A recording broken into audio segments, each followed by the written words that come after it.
kabahay, summer dito sa Chicago ngayon at ang paboritong puntahan ng mga tao dito kapag ganitong panahon ay mga state parks. At sa ngayon, samahan nyo kami sa Starved Rock dito sa Utica, Illinois kung saan makikita natin ang iba't ibang sand rock formation at susubukan din natin ang kanilang trekking at syempre, water activity. Tara!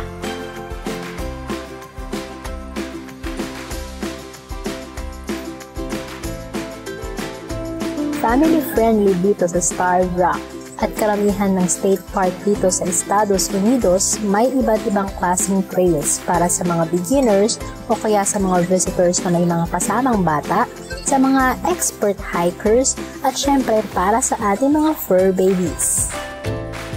Kahit pang beginner's trail itong lakad natin ngayon, hindi siya totally plain. May onting challenges tulad ng lover's leap na to, na may staircase. Refreshing din yung pakiramdam dahil habang naglalakad sa forest, at the same time may river kang natatanaw.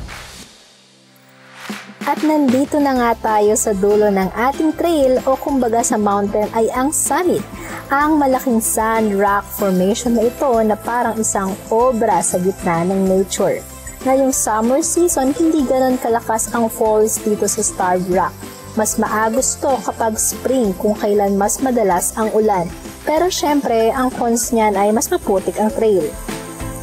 Kayo ba ay outdoor enthusiast o history buff? Tamang-tama sa inyo tong Starved Rock. Alam niyo ba, ang pangalang Starved Rock ay hango sa historical event na nangyari noong 1760s kung kailan naganap ang digmaan sa pagitan ng tribo galing sa Ottawa at tribo sa Illinois.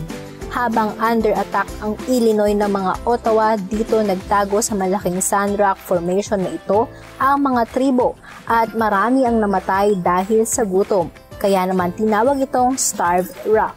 And as I promised, susubukan natin ang isa sa mga water activities dito sa Starved Rock. First time ko mag-canoeing, medyo nakakatakot sa una, pakiramdam ko kasi tataob itong canoe. Pero sandaling practice lang, nakuha ko din yung technique sa pagsagwan. Sabi nga ng kasama kong Smarty Pants, just know your physics.